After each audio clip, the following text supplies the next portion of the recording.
Welcome to Mr. Giant Reaction Ting. I'm Mr. Giant, back with another video for you, back with another reaction, and we are going to look at the top 5 Balkan cities to visit. Somebody's perspective of that. Hit me up in the comment section, tell me what you think and all of that. Let's get to this. Let's see what is being said here. Top I 5 have Balkan visited cities. 7 countries in the Balkans and I've been to many of the cities in those countries. So what I'm going to do in today's video is I'm going to give you my top 5 Balkan cities that I think you must visit when you His top come to the 5. Balkans. Let's Now, see what as you always have, in my brother. videos, do get involved in the comment section. Do let me know your top 5 Balkan cities that you would recommend tourists to visit and what are your personal favorite places and cities in the Balkans. It will be interesting to hear some of your opinions.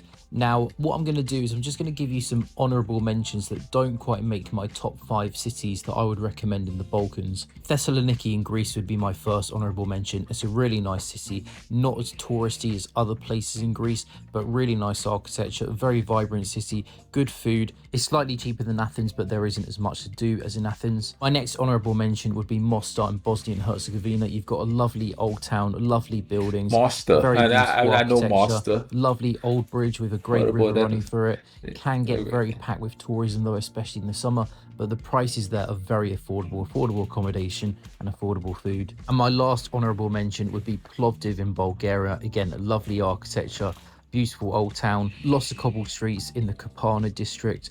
Can be quite quiet, is very chilled, and it's not very touristy at all. So if you are looking for a very untouristy place, Plovdiv is a good option for See, you. I'm Good looking food for as well, chill. affordable, and it's an ancient city too, so you do Oh, see lots of ancient Roman ruins in the city too. Oh, and one little disclaimer, I'm not going to count Istanbul as a Balkan city. I know that half of Istanbul is technically in the Balkans, but because the other half isn't, I'm going to say that Istanbul is not a Balkan city, but if it was, then it would be top of my list, my favorite Balkan city. But because half of Istanbul is not in the Balkans, I'm not going to include it in today's list. Right, so we're going to get into the list of these top 5 Balkan cities that I recommend that you okay. visit. Let's And the go. list is going to be in no particular order, just the top 5 in no particular order.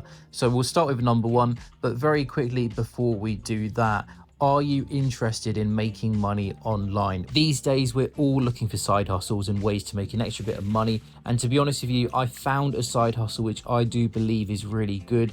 It's no BS, it's really simple to use. If you go to either the description or the comment section to this video, click on I'm the gonna top skip link, past it will this take here. you to the odds monkey. Recommend that. Right, so now it's time to get into my list. So again, in no particular order, the first city in the list is Belgrade, Serbia. Now Belgrade is an Yeah. extremely vibrant city. You've got lots of people about, lots of restaurants, lots of bars. You've also got a big cafe culture there too. As far as European standards go, Belgrade is very affordable, especially compared with Western or Northern Europe. You're going to save money compared with going to those kind of places. The Since city does South have a Church of great artsy Belgrade. vibe Yep. as well. I definitely recommend that you go to the I did a Skadalia district of reaction the on city. that. You've got lots of cobble streets there, lots of cafes, restaurants, bars. It's really lovely. Oh, and if you love your food, your meat, your pastries, bread, you're gonna love the food there. Really proper hearty food, especially the meat. The meat's fantastic. You got to try the cevapi. You got to try also the stuffed meat with stuffed local cheese. Let's And I not forget also the love that rakia. tomato bread they do out there as well. It's covered in sea salt. It's lovely bread. And also Belgrade does have a great nightlife scene. Now I was pretty ill when I was in Belgrade. I did have a bit of a bad cold, but this was on a Thursday night, this clip here. Really vibrant, busy everywhere, lots of bars, clubs that you can go to. So Belgrade is somewhere that you've got to go to. Now the next city in the list is going to be Sarajevo, Bosnia and Herzegovina. It's just Sarajevo. such a culturally Yeah. rich place, so much history. You've got the Ottoman influence, you've got the Austrian influence too. Sarajevo was where the First World War kicked off, and also the recent history there was very turbulent. I do recommend that you do go to some of the museums there to learn more about the history, because it really is fascinating and harrowing too. Again, like Belgrade, you're going to be paying affordable prices there compared with Western Europe. I did think it was slightly cheaper than Belgrade in Sarajevo. It may have changed recently. I went in 2022, may have changed now, but it did feel slightly cheaper. And also again, like Belgrade, really good food as well. Again, cevapi, meat, you've got to try all the meat there. If you want to know Yeah, more yeah. about Sarajevo, I have actually made quite a lot of videos on Sarajevo. So just go to my Sarajevo playlist on my YouTube page and you can learn some more about the city, the history. Almost every Balkan country, goes, he says the meat. You gotta try the meat. You gotta try the meat. I- oh yeah, I'm gonna try the meat. History, the food, the culture. It is a little awkward to get there, so you're probably going to need to fly in, but I would recommend it, especially if you are already in the Balkan region. You got to go there because it is such a fascinating city. Now, the third city in this list of top 5 Balkan cities to visit would have to be Athens, the capital of Greece. I mean, going up to the Acropolis is gotta be one of the things that you have to do in your lifetime. It's a bucket list thing to do. The ancient ruins there are spectacular. The city is incredibly vibrant. You got lots of cafes, restaurants, bars, flea markets. Yes, it can get a little overcrowded with the tourism there, especially in the summer. And a lot of people do complain about the fact that Athens does feel a bit run down and shabby outside of the historic centre. And that is somewhat true. It does feel a little bit shabby in some places, but to be honest with you, I feel for me it adds to the charm of the city because it is a Yeah, very yeah, vibrant place. I yeah. like the atmosphere. You've got good nightlife there too. Of course, you've got fantastic food. You're going to have to try the Greek food out there.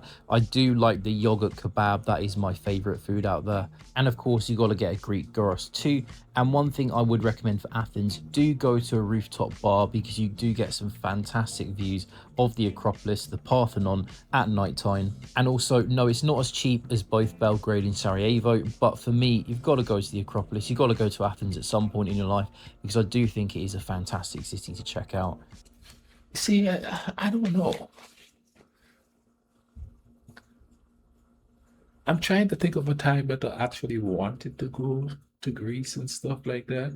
And I read a lot about Greece and history and stuff like that.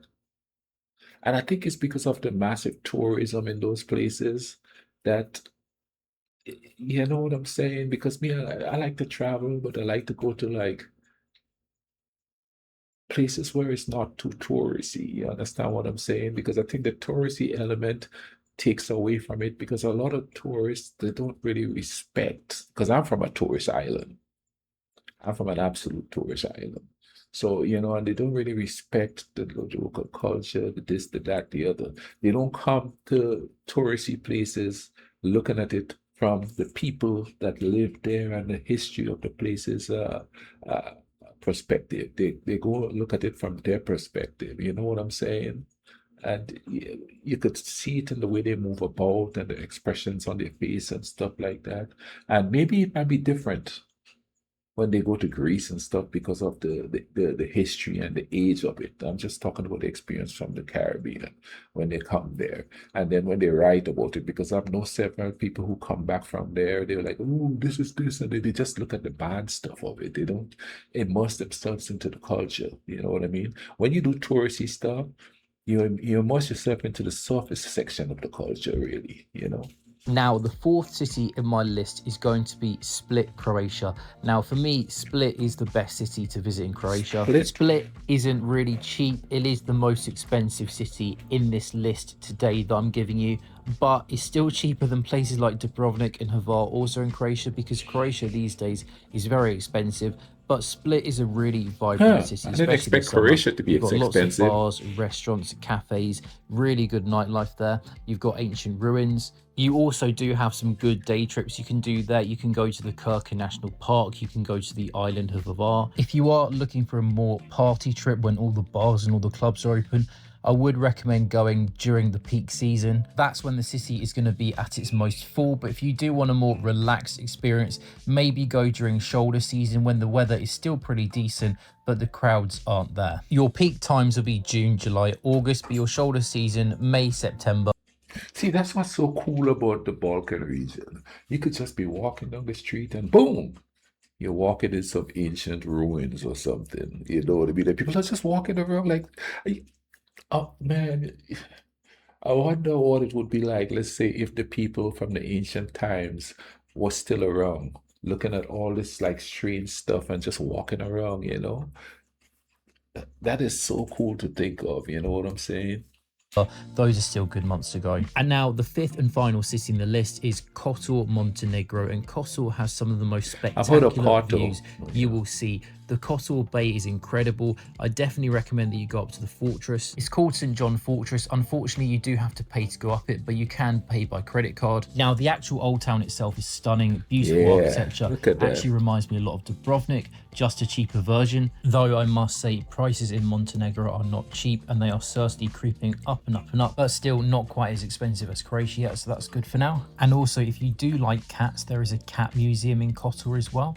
And also you do see lots and lots of stray cats Oh, about like these kitty ones here. poos. Now, like Croatia, Montenegro does have good food, good seafood, but also good meat. If you like your barbecue meat, I definitely recommend that you go to this place here called Barbecue Tanja in Kotor. Really good barbecue meat there, and very, very affordable too. And also you do have beaches on the bay as well. They're not great beaches, they are very overcrowded, especially in the summer, and they're pebble beaches too. But still, the views of the bay are just phenomenal. Some of the best views you're going to see in Europe. So for me, it's totally worth it. So for me, Kotor does make my top 5 places that I would recommend that you visit in the Balkans. As I mentioned at the start of the video, I haven't been to all of the Balkan countries. I've only been to 7 out of 9 because I haven't been to North Macedonia and haven't been to Kosovo too. I would like to go to North Macedonia. I would like to go to Skopje and also Lake Ohrid too. Maybe they would make my top 5 once I go to those places, but for now, my top 5 that I would recommend would be Kosovo, Split, Athens, Belgrade, and Sarajevo. If you are actually planning a trip to the Balkans or somewhere else in Europe sometime soon, I have actually put a link in the description of this video and the comment section too, where you can go onto the Skyscanner website and book your flights through Skyscanner. Now, I always use Skyscanner. Skyscanner are the world's best flight comparison website. You just select your destination, you select the... That was quite interesting. And if people watch stuff like this, and they would realize, man, that that region is not as dark as the fables say. The beautiful cities, old ruins, a history you could learn about. And why go to a place if you don't learn about the history? Like on the island, people come to the island and they just want to lay on the beach, drink, rum and Coca-Cola, and just like you could go learn some stuff and relax at the same time too. Come back home a lot more wise than when you were, I think. Okay, so let me tell you a story here. And even though people go visit these places, they still come back with the same preconceived notion as to what it is. A professor friend of mine, he was telling me that some friends of his went to the island and they had their perspective of what the island is, or how the people on the island think. So me being an islander telling, well, no, that's not the way it is. This is the way it is. And when he told the people about it, oh well, he must be one of them communists, blah blah blah blah blah. And I'm just all I was doing is just telling them what the island people thought. See, if you visit somewhere, you have to respect what the people are thinking. You have to respect what their life was, what their experiences were. You know what I'm saying? But a lot of people don't. They just look at it from their own cultural perspective, their own political perspective, their own religious perspective, instead of just respecting the people by the way they are and stuff like that. I could watch all these videos because I want to respect you guys, who you are, your religion, your politics, whatever you are. You know what I mean? I'm not going to respect that because that's you. That's what makes you unique. That's what makes you interesting. You know what I mean? Intriguing. And to use a more out there word, exotic to me. If you are different, you're exotic to me. Like I find people in Appalachia exotic. Most people don't because all they see is it's poor people, they this, they that, they backwards. No, they're exotic. They have their own little culture going. They vibe up on this thing. I'm gonna respect that. So we have to start respecting each other despite our differences and stuff like that. Respecting the way we are. We don't know how they come to be like that, judging on their history. And we're not judging, but looking at their history and stuff, how they come to be the way they are. Could be environment created what the vibe is there. And it could be that they are the way they are when they are out of the element of their own culture. You know what I'm saying? Because survival is paramount, and people have to switch up and do different things to survive. I hope you guys enjoyed this video. Tell me in the comment section if you're from the Balkans, what is your favorite city that you've visited if you're from the Balkans? But that's going to be interesting to tell you. Oh, yeah, I know you guys, some of you guys travel between your countries and stuff like that. Tell me, which is your favorite part of you go to Montenegro, Macedonia, Serbia, Bosnia, Croatia. You understand what I'm saying and thing. And I know Romania is not really, I don't know if they consider Balkan, but they're right in the middle there. So let's drop Romania in there since I react to them, and that's one of the countries I love from out there. Hope you guys are having a great day. Drop a like in the video and thing, you know what I mean? And in the meantime, let's take care of each other, understand each other, and try to keep the peace in this world, okay?